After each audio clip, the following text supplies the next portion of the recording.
Buddy, welcome back to the Law Shanty. It is a beautiful, beautiful sunny spring day in the Law Shanty. It's so beautiful and so sunny that I did not feel like doing any work at all today. So I brought in a guest to do all the work for me. I brought in Allyson Terpsma. Allyson is a senior associate in the labor and employment practice group area. We don't call her a senior associate, but she's been around a little while. So she's smarter than me already. And that's always a good thing to have, is people smarter than you to help you through this stuff.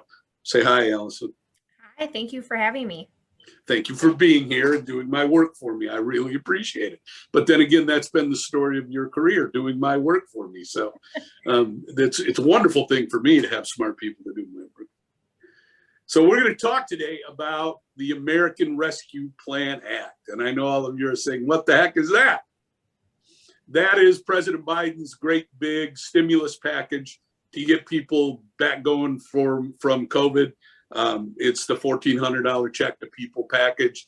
It's the extended unemployment package. But what we're going to talk about, if I can talk, is the employment portion of that. And really the employment portion is focused on emergency paid sick leave and expanded FMLA leave. So with all of that in mind, let me start out with my first question to Allyson, which is this.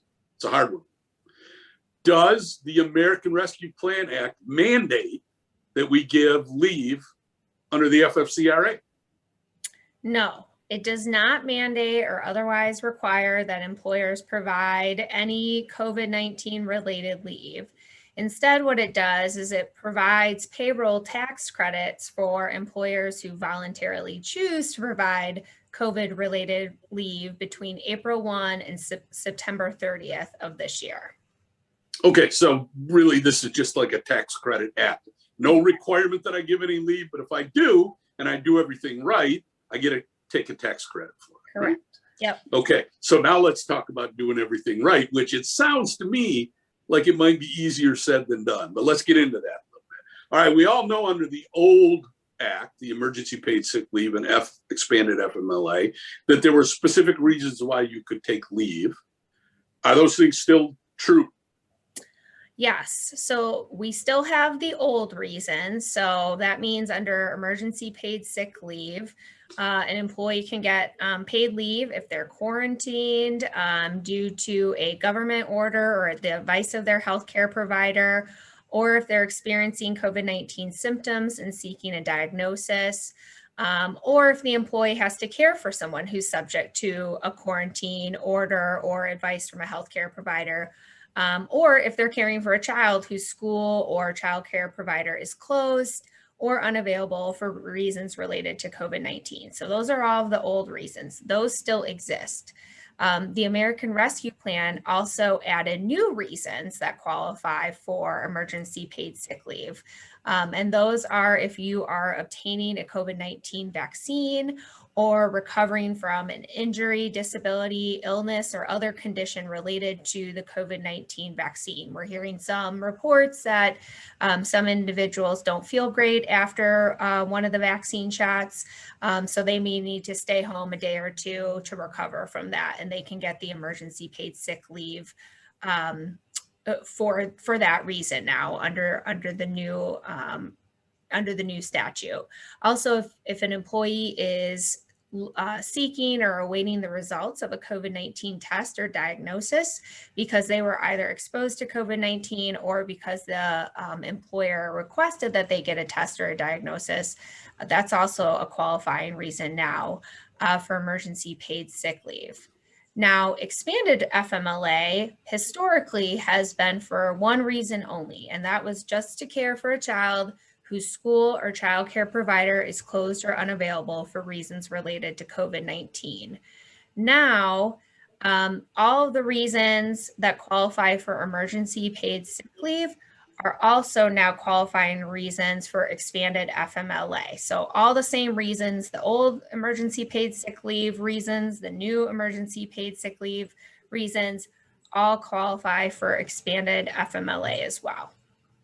So that's a big change. I mean, that's a significant change from the statute the first time through with respect to the FMLA portion, at least. I mean, that's a pretty significant change. So that, it seems to me, creates a big bundle of leave under both of these two statutes. And there's going to be some crossover in that first 2 weeks, but still a big bundle of now paid leave for these employees. So what if I already used up my 80 hours of emergency paid sick leave? Do I get a new 80 hours now under the new statute? Yeah, so under the new statute, the 2-week entitlement for emergency paid sick leave actually resets as of April 1st. So whether you took it previously or not, if an employer decides to offer emergency paid sick leave, the entitlement resets as of April 1, and you can give employees another 2 weeks of leave and get a tax credit for it. Okay, and just so we're clear, they get a new set of 80 hours, but if I didn't use my 80 hours, I don't get 160 now, right? Correct. Just 80. So starting April 1, it's 80 hours of leave. That's right. What about the 12 weeks under the Expanded Family and Medical Leave Act? Do I get a new 12 weeks of leave there too? Yeah, the statute is not quite as clear on this issue, but it seems like the expanded FMLA entitlement also resets as of April 1. So it does appear that you get another 10 weeks, 12 weeks actually of the expanded FMLA as well. Wow, that's a lot of leave. So what if I don't want to give them both? What if I just want to give one? What if I just want to give the 80 hours? Because I can live with that, but I don't want this 12-week thing going on. Can I pick and choose between the two statutes, give one and not the other, or the other and not one, or both and not either? Or... Yeah, again, the statutory language does not confuse you there a little, didn't I? I caught you off guard. You did. The statute does not address this issue explicitly. However, given the nature of the tax credits, right, they're available for employers who voluntarily choose to provide this COVID-19 related leave. One would expect then that employers can voluntarily choose to just provide either the emergency paid sick leave or the expanded FMLA leave and not both. And so unless and until the Department of Labor comes out with guidance suggesting otherwise, it does appear that employers can pick and choose between the two and don't have to. If they offer one, they don't necessarily have to offer the other.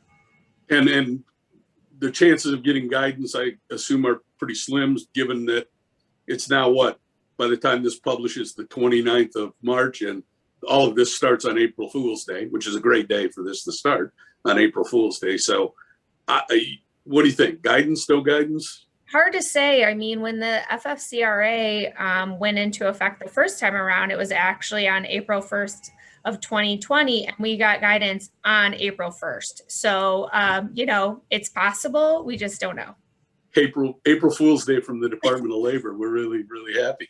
So if I can pick and choose which kinds of leave I can give between the two, can I also pick and choose who gets it? For example, I want to give it to my salary exempt people, but not to my hourly people. Can I do that? Here we actually do have an answer directly from the statute, and that is no. Employers are actually explicitly prohibited from discriminating in favor of highly compensated employees, full-time employees, long tenured employees. So really, if you decide to offer one or both of these leaves to one employee, then you have to offer it for all of your employees. Okay, that's not as nice. Anything else I need to know? Anything else I should keep in mind when I'm thinking about whether I want to do this or not?